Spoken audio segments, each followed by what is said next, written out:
Glória a Deus. Bom dia a todos, graças e paz. Bom dia aos nossos irmãos que estão nos acompanhando pelas redes sociais, pelo Facebook, pelo YouTube.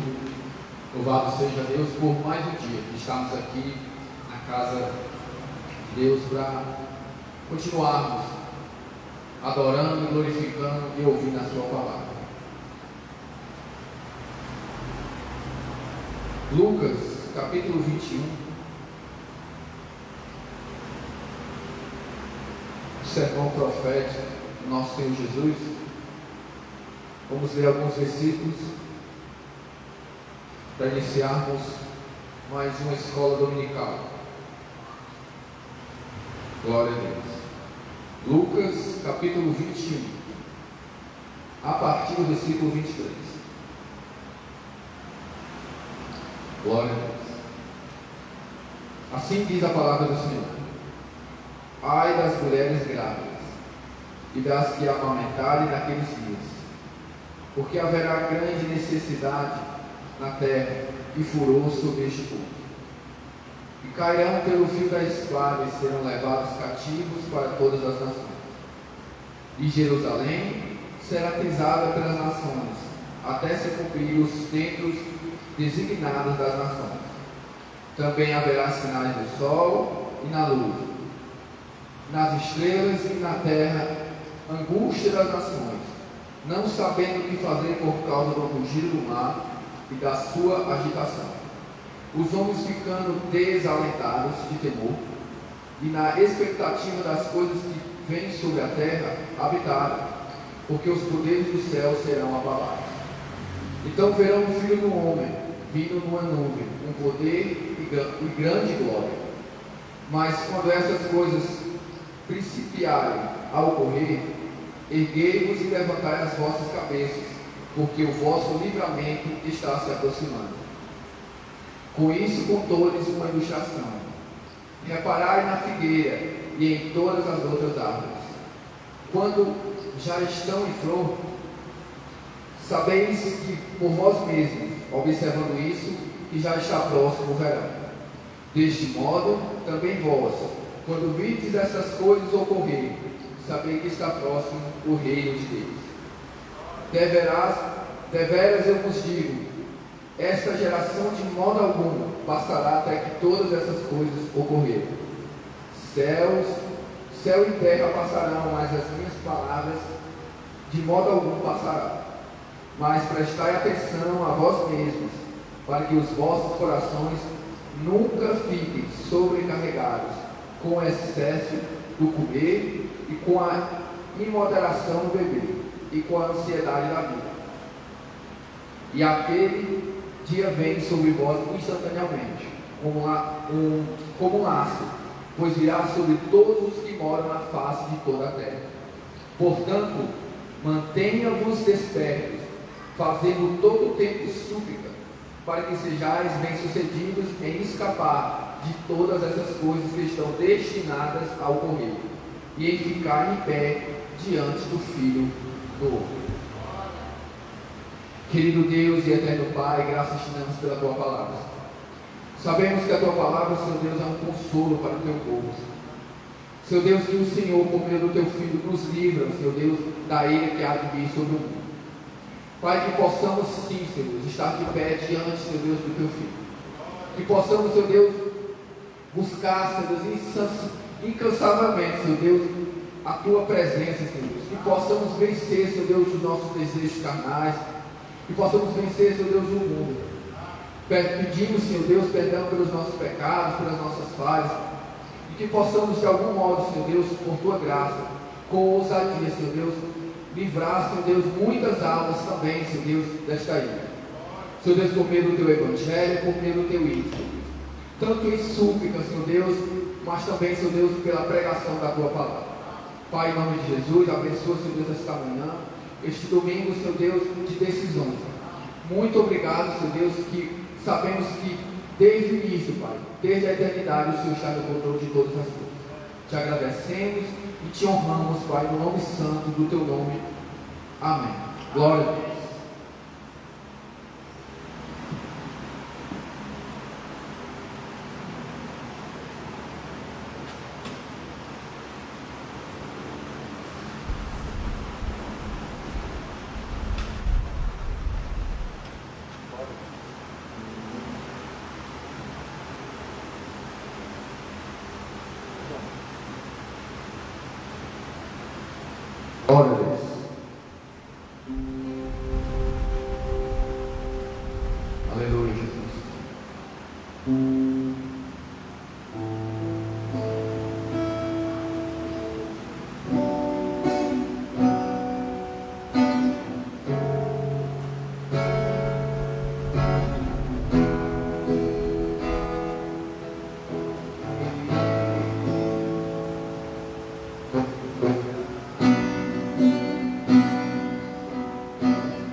teu rio em mim e transbordei do teu amor, sinto fluir teu rio de vida.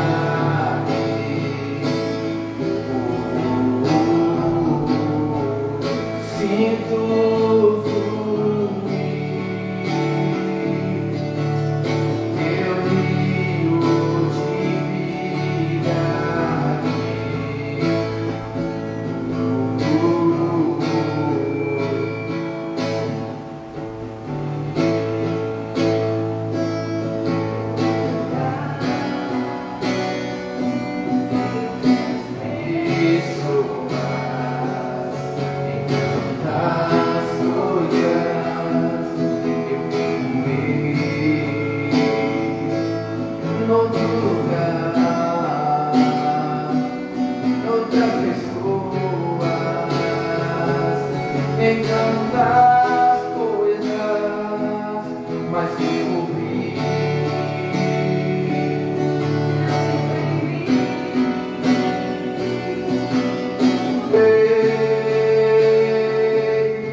Jesus disse que aquele que crê transbordará um rio de água viva dentro de cada um de nós. E esse rio é o Espírito Santo. O Espírito Santo que habita em cada um de nós. O Espírito Santo que nos ajuda a vencer. O Espírito Santo que nos intercede por nós. O Espírito Santo que está junto conosco nessa peregrinação. Nosso Senhor Jesus, Ele foi. Ele subiu aos céus, mas não deixou o seu povo como órfãos. E Ele prometeu que um dia Ele retornará. E essa geração não passará sem antes que essas coisas aconteçam. Porque Ele é fiel ao que prometeu. A sua palavra é verdadeira. Ele é a verdade. Sinto fluir teu rio de vida aqui.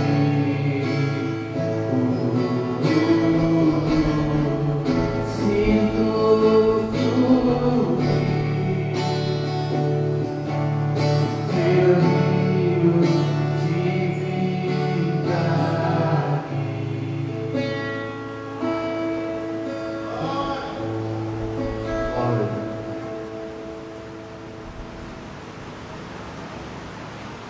Toda a honra, toda a glória, Senhor, seja somente tua, Senhor. Teu é o reino, teu é a majestade. Tu estás presente neste lugar, Senhor. A tua noiva está aqui, Senhor Deus, para te adorar. tua noiva, Senhor Deus, dos teus filhos, Pai, com o coração quebrantado, está aqui, Senhor Deus, para te ofertar, Senhor Deus, louvores, Pai, e ofertar o seu coração, Senhor Deus. Louvado seja o teu nome.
Queria convidar o irmão responsável pelas ofertas.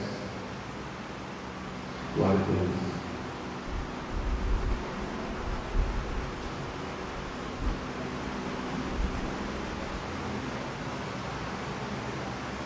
Pai querido, Pai amado, santo, soberano tu és. Pai, novamente, Senhor Deus, pedimos permissão para falar o teu nome, Senhor. Pai, neste momento, Senhor Deus, te pedimos a tua graça, a tua bondade, a tua misericórdia, Senhor Deus, sobre as nossas vidas.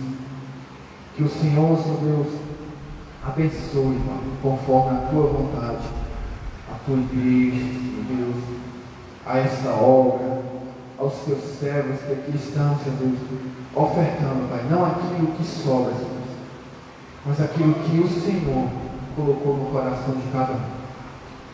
Porque a nossa oferta, Senhor Deus, tanto em louvor, tanto, Senhor Deus, aonde for, também, Senhor Deus, nas nossas finanças, tem que ser com alegria e não com pesar.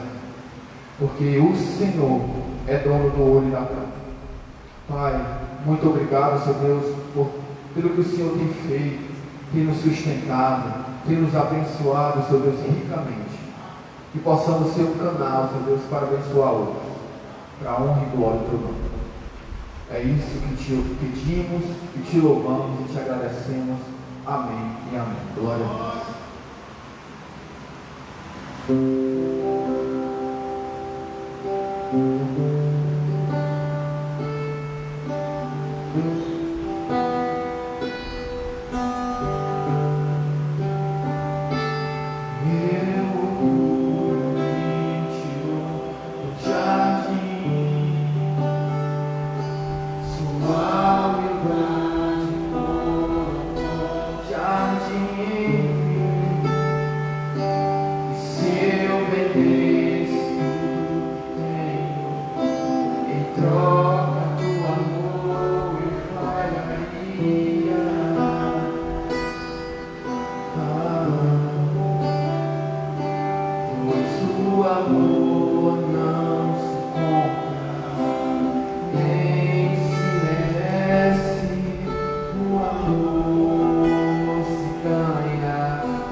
ser achado nele,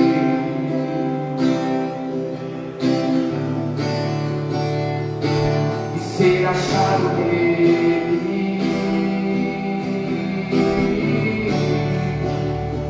meu amado é o mais belo entre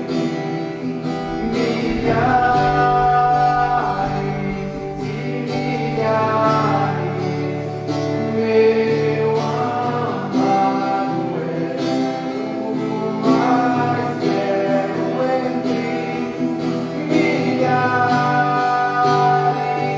e milhares.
dos menores. Glória a Deus. Convidar o nosso irmão Gerlando para mais uma aula deste livro abençoado. Glória a Deus.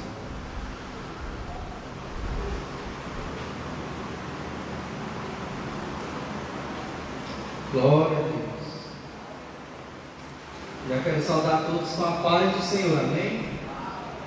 Aqueles que estão presentes, aqueles que estão em suas casas. Bom dia a todos. Vamos dar continuidade aos nossos estudos do livro de Jó.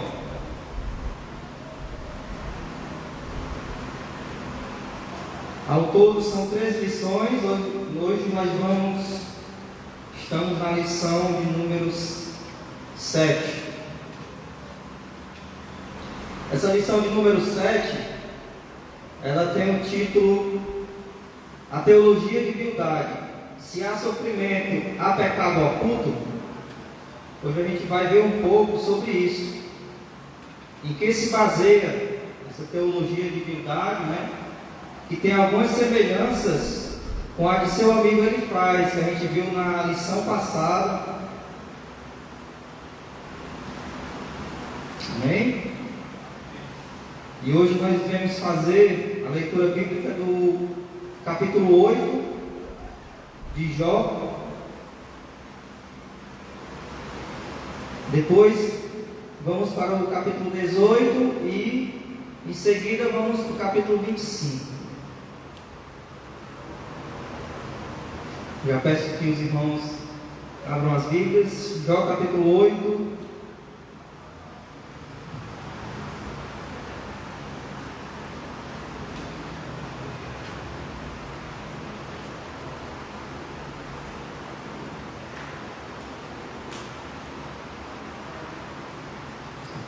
Amém? Nesta lição estudaremos sobre a teologia do segundo amigo de Jó, Bildade. Veremos que ela apresenta o caráter justo e reto de Deus em contraposição ao suposto pecado oculto de Jó. Estudaremos também a defesa de Bildade por uma moralidade rígida, fundamentada em meros preceitos religiosos, sem contudo guiar-se por princípios espirituais. E finalmente analisaremos a ideia que, segundo Bildade, Deus é um ser muito distante e que, devido à sua onipotência e grandeza, está muito longe do mortal. Ele, portanto, é inacessível. Ao longo de cada argumento de Bildade veremos a contraposição de Jó.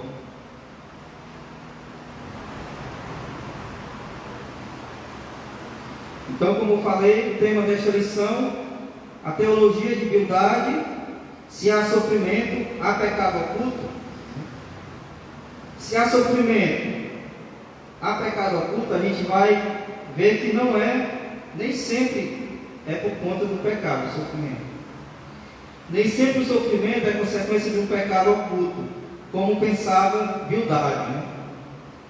A existência do sofrimento não quer dizer que haja pecado oculto, né? Esta é a verdade prática que a lição nos traz. A acusação de pecado oculto se aplicaria a Jó? Será que essa acusação ela se aplicaria a Jó? O livro deixa claro que não. O diálogo de Jó e Bildade deve nos levar à seguinte reflexão: os problemas que se abatem na vida dos servos de Deus quase sempre não podem ser explicados de forma simplista, né?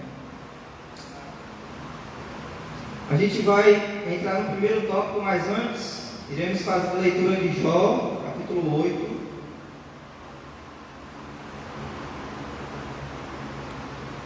Jó capítulo 8, versos do 1 ao 4,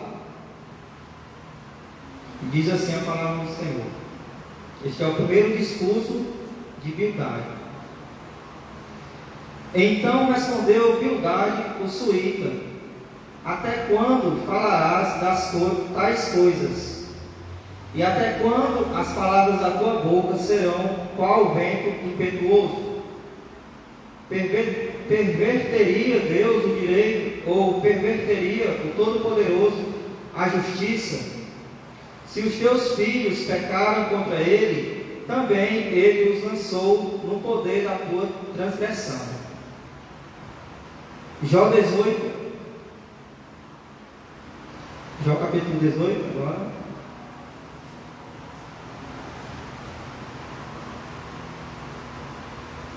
Versos 1 ao 4.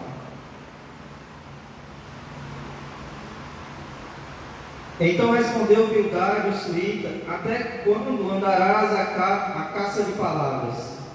Considera bem, e então falaremos, porque somos reputados por animais, e aos teus olhos passamos por curtos de inteligência.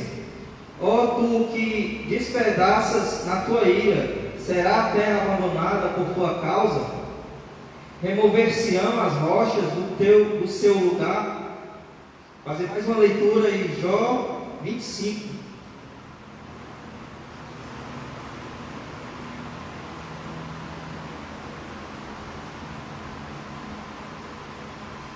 Jó 25, versículo 1, todo o capítulo, né?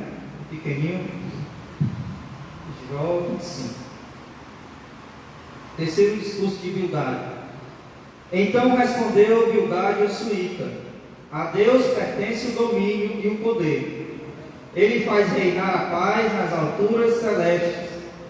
Acaso tem número os seus exércitos? E sobre quem não se levanta a sua luz? Como, pois, seria justo o homem perante Deus? E como seria puro aquele que nasce de mulher?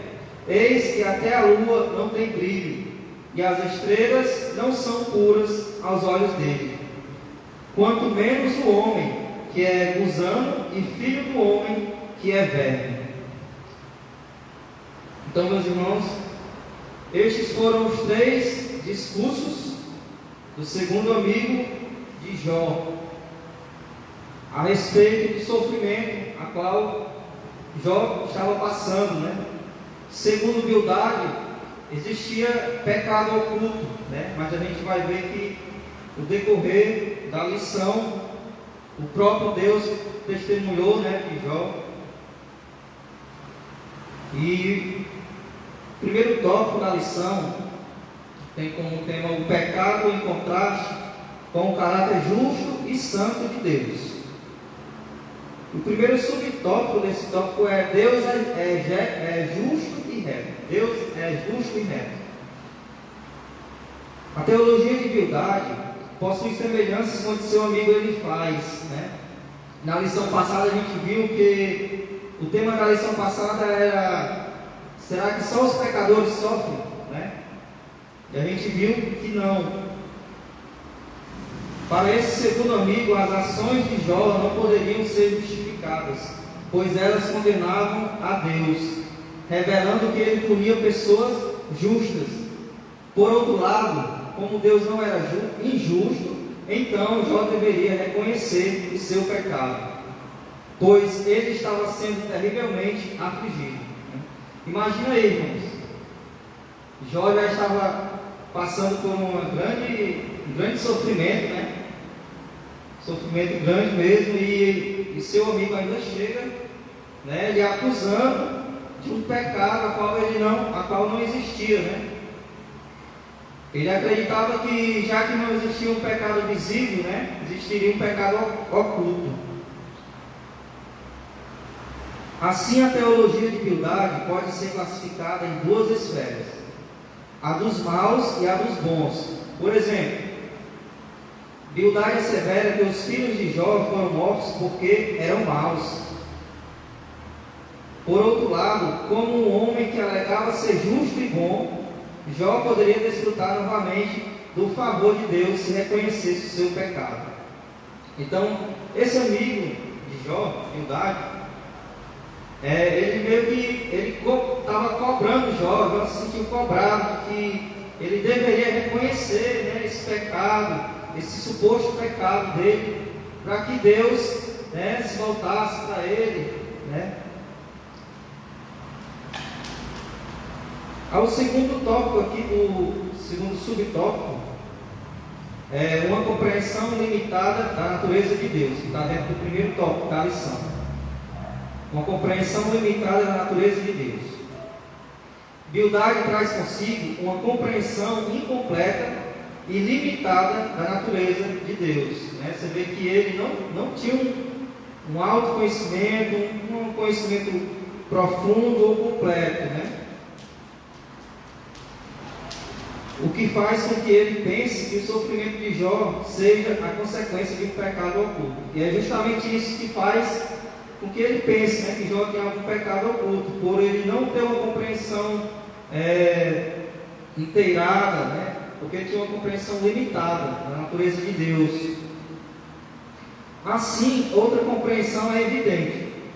Jó deve demonstrar que é realmente bom e que merece o favor de Deus. É uma teologia que destaca uma meritocracia humana, um processo de justificação diante de Deus. Mas se tu de madrugada me buscares, a Deus e ao Todo-Poderoso pedires misericórdia, se fores puro e reto, certamente logo despertará por ti e restaurará a morada da tua justiça. Está escrito lá em Jó, capítulo 8, versículo 6. Logo, o enfoque de Bildad não é a graça que flui de Deus, mas o esforço humano, que por mérito próprio pretende justificar o homem diante de Deus, né?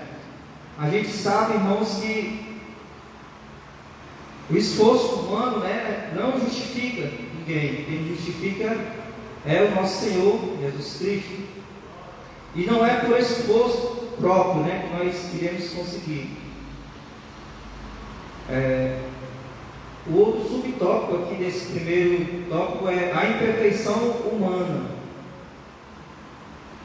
Diante da defesa teológica feita por Bildad, Jó pergunta: como se justificaria o homem para com Deus? Está lá em Jó 9, verso 1. Ora, Deus é infinitamente sábio e justo. Jó está consciente de que nenhuma perfeição humana o habitará a aproximar-se de Deus. Dessa forma, a autopurificação não passa de presunção, ainda que lave com água de neve, purifique as minhas mãos com sabão, mesmo assim me submergirás no fogo, e as minhas próprias vestes me abominarão. Está lá em Jó, capítulo 9, versos 30 e 31.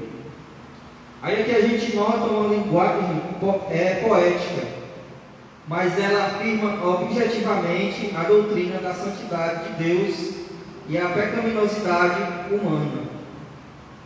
Deus é santo e Jó um pecador. Entretanto, essa não era a questão para Jó. O grande questionamento dele poderia ser feito da seguinte forma: é verdade que onde há sofrimento, há pecado? Seus amigos responderiam: sim. Jó, um retumbante, não. Então, quando foi levantado este questionamento, né, levantou-se o questionamento, se é verdade que onde há pecado, que onde há sofrimento, há pecado. Para os amigos de Jó, eles responderiam sim, né? E quantos de nós também não dariam essa mesma resposta, né? Muitas das vezes nós olhamos para os nossos amigos, nossos irmãos, e queremos pensar da mesma forma. Mas para Jó, não era assim, né? Deus já havia testemunhado acerca da integridade e da justiça de Jó, né? A gente viu na lição passada que o próprio Deus, né, testemunhou do seu servo Jó, um servo temente e fiel, que se desviava do mal. Isso deixa claro que nem sempre o sofrimento é fruto de uma imperfeição moral ou resultado de um pecado pessoal. Esse era o caso de Jó. A gente vai entrar aqui no segundo tópico da lição, que é o pecado visto como quebra da moralidade tradicional. moralismo por tradição. Bildade também está comprometido na defesa da moralidade que ele acredita ser a correta. Para ele não havia nada errado quando fez a defesa da justiça divina, da mesma forma que acreditou estar correto quando defendera a moralidade dos seus dias. Todavia, não podemos falar de uma ética ou teologia moral de bildade, mas simplesmente de um moralismo fundamentado na tradição. Então a gente percebe nesse discurso de bildade que ele era mais voltado para as tradições, né, daquele dia, daquela época, né, e não fundamentado em princípios espirituais.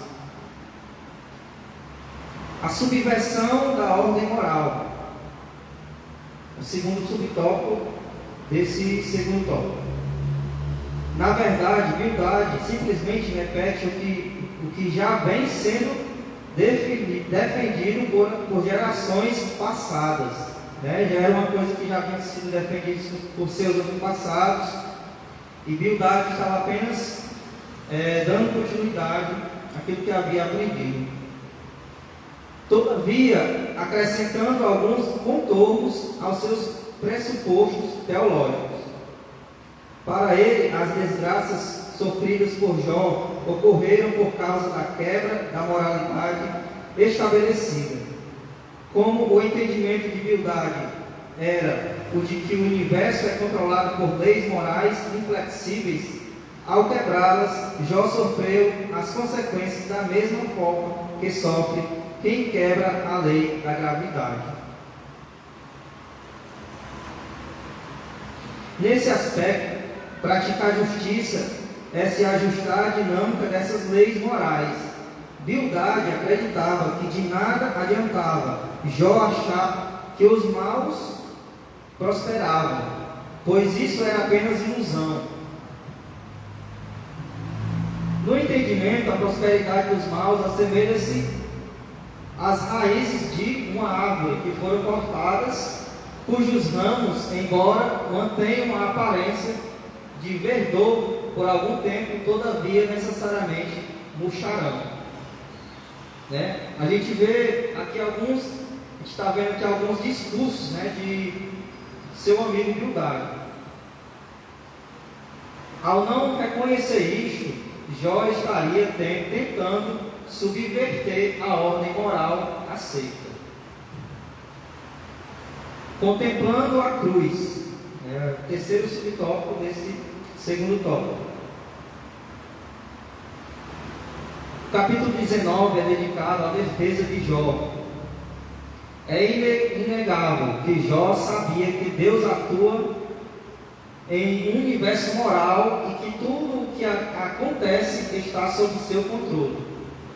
O homem de Uza estava convicto de que não havia quebrado nenhuma lei moral, sendo, portanto, inocente, e que o seu sofrimento não teria razão aparente. Né?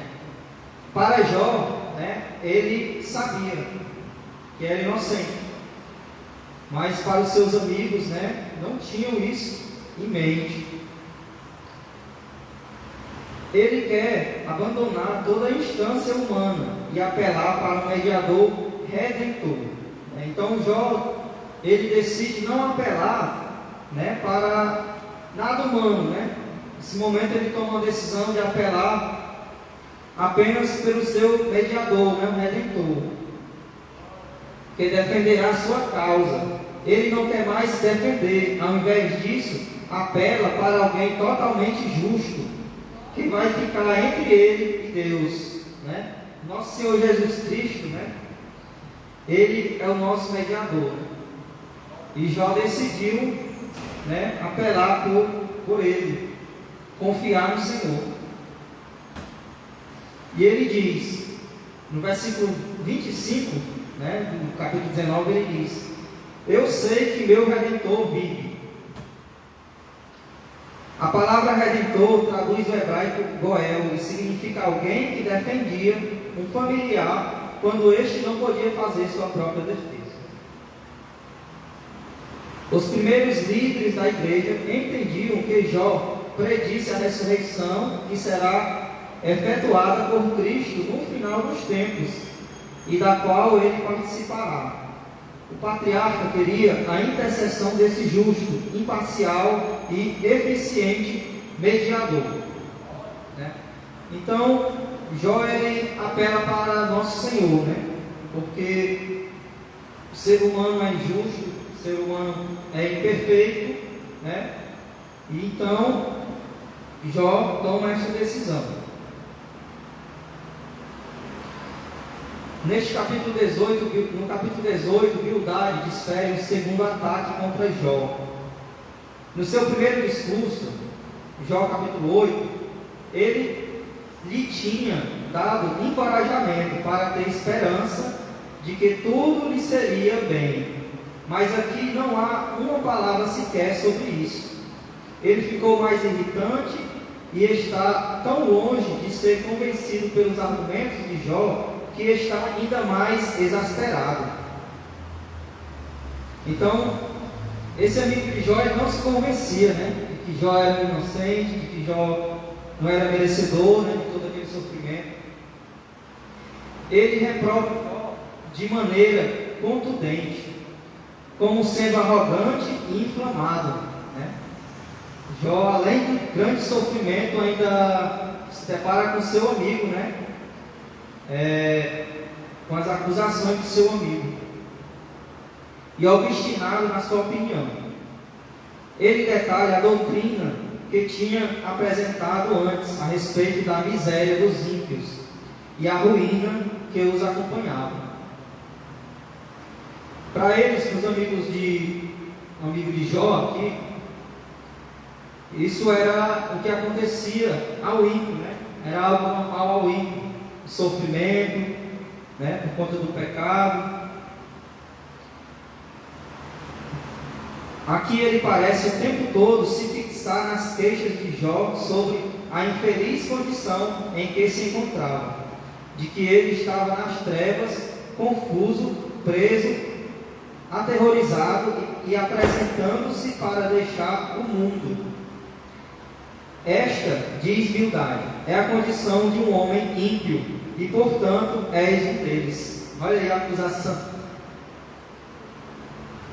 Aqui Bildade dispara suas flechas e também suas palavras amargas contra o pobre Jó, sem pensar que, embora ele, Bildade, fosse um homem sábio e bom, nesse caso estava servindo os desígnios de Satanás, contribuindo para a aflição de Jó, né?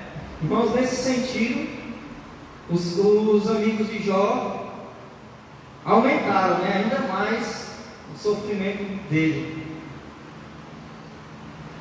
Vamos para o tópico 3 da lição, que é o pecado em contraste com a majestade de Deus. A grandeza de Deus. O terceiro discurso de Bildade é feito para exaltar Deus e rebaixar Jó. Jó 25, versículo 1 ao 6. Não há como negar que o longo debate entre Jó e seu amigo esgotou o poder argumentativo de Bildade, o que fez com que ele repetisse várias vezes o que já havia dito. Na verdade, o seu último discurso não traz nada de novo. No capítulo 25, ele destaca a onipotência divina. Deus é grande e poderoso. Por isso, nada há de errado quando Bildade defende a majestade do Altíssimo. Todavia, como alguns autores destacam, Bildade acaba por criar um abismo que não existe entre a criatura e o Criador.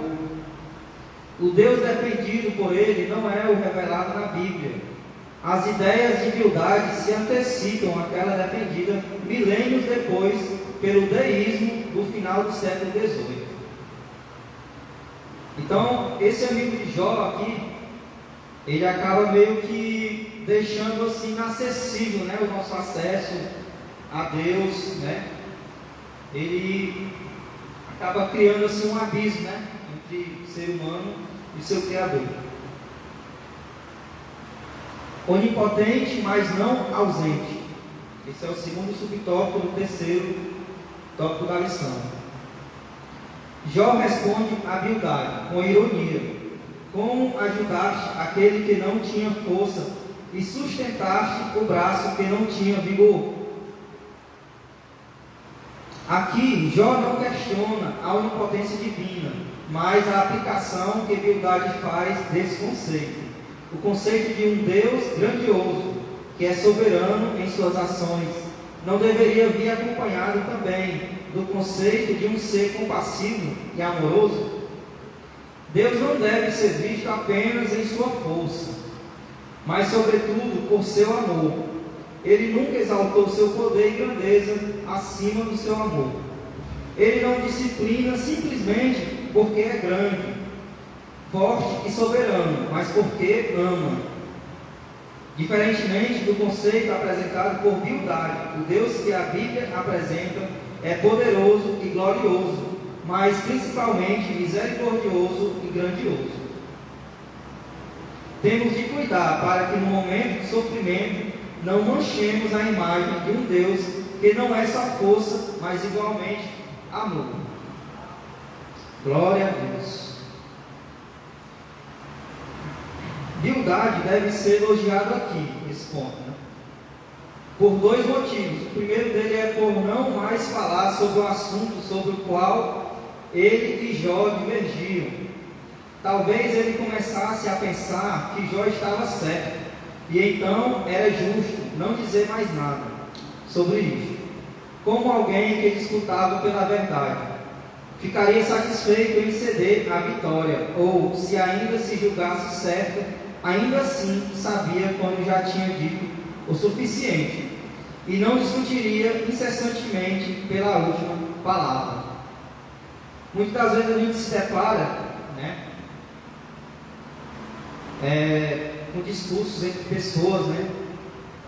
Pessoa querendo ter a razão, outra querendo ter a razão, e é que a gente não nota isso, né? A gente nota que Bildade ele começa a acreditar, né, naquilo que Jó estava aparentando, né, que não era realmente o que ele pensava, né? Ele começa a já pensar diferente. Talvez, na verdade, uma razão pela qual ele e os demais deixaram diminuir este debate foi o fato de que percebiam que Jó e eles mesmos não divergiam tanto em opinião como pensavam. Eles reconheceram que os ímpios podiam prosperar por algum tempo, e Jó reconheceu que eles seriam destruídos no final. Quão pequena então era a diferença, né? Eles começaram a notar, irmãos, que não existia assim tanta diferença, né, de um para o outro, porque aqui no momento talvez aquele amigo de Jó pensasse ser mais justo, né, ou mais digno do que Jó. Se os contendores entendessem melhor uns aos outros, talvez se encontrassem mais próximos uns dos outros, né? E é o que tem afastado muito, né, uns dos outros. É você não ceder à opinião do irmão, ou não querer receber, né? Gera muitos debates, muitas contendas. Por falar tão bem sobre o assunto em que ele e Jó estavam de acordo, se tivessem os nossos corações cheios de pensamentos respeitosos e reverentes sobre Deus e pensamentos humildades sobre nós mesmos, não seríamos tão propensos como somos a contender por questões de duvidosa controvérsia, que são assuntos intricados ou insignificantes. Aqui, só para concluir, né, a lição, Bildade faz 3 discursos teológicos e em cada um deles põe em destaque a sua crença. Ele não crê na inocência de Jó e por isso atribui o seu sofrimento à existência do pecado. Assim ele orienta Jó a viver segundo os ditames da tradição, né? O amigo de Jó, Bildade, ele estava muito preso, né, às tradições, né, da época. E ele queria orientar Jó, né, para que ele estava querendo orientar Jó para que ele também permanecesse naquela tradição, né, mas Jó não deu ouvido. Assim ele orienta Jó a viver segundo os ditames da tradição, como consequência, o empurra para um moralismo de natureza apenas religiosa. Por último, quando quer exaltar a grandeza de Deus a qualquer custo, acaba por criar um abismo intransponível entre o Criador e a criatura. Então, é isso, né? A lição de hoje foi essa. Eu espero ter contribuído espiritualmente com cada um dos irmãos. Amém? Convido a vocês a fechar os nossos olhos para fazermos uma oração. Agradecer ao Senhor. Senhor nosso Deus, nosso Pai amado, Pai Santo, queremos te agradecer, Senhor, pela tua presença, Pai, em nossas vidas, Senhor, porque sem ela, Pai, não seríamos de nada, Senhor. Pai Santo, Pai amado, obrigado, meu Deus, porque o Senhor tem sido fiel, Senhor, Pai, com teus servos, Pai. Senhor, muito obrigado porque o Senhor tem nos ajudado, o Senhor tem nos sustentado, Pai. Obrigado, Senhor, por esta oportunidade nesta manhã, Senhor, de estarmos aqui, Senhor, na tua presença, reunidos em teu santo nome, Senhor, para aprender de ti, Senhor, para ouvir a tua palavra, meu Deus. Pai, continua conosco, Senhor, no decorrer deste dia, Pai, que o Senhor possa, meu Deus, nos guardar de todo mal, de todo perigo, Senhor, que o Senhor possa continuar se abençoando, sustentando teus servos, Pai, conforme a tua vontade, conforme, Senhor, a necessidade de cada um, Senhor. Já quero te agradecer, Senhor, por esta oportunidade, Senhor. Meu Deus, em nome de Jesus Cristo, eu te oro e te agradeço, Pai, por tudo, Pai. Graças nós te damos, meu Deus, porque até aqui, Senhor, tu tem nos ajudado, tu tem nos sustentado, Pai. Em nome do Senhor Jesus é que eu te oro e já te agradeço. Amém, amém e amém.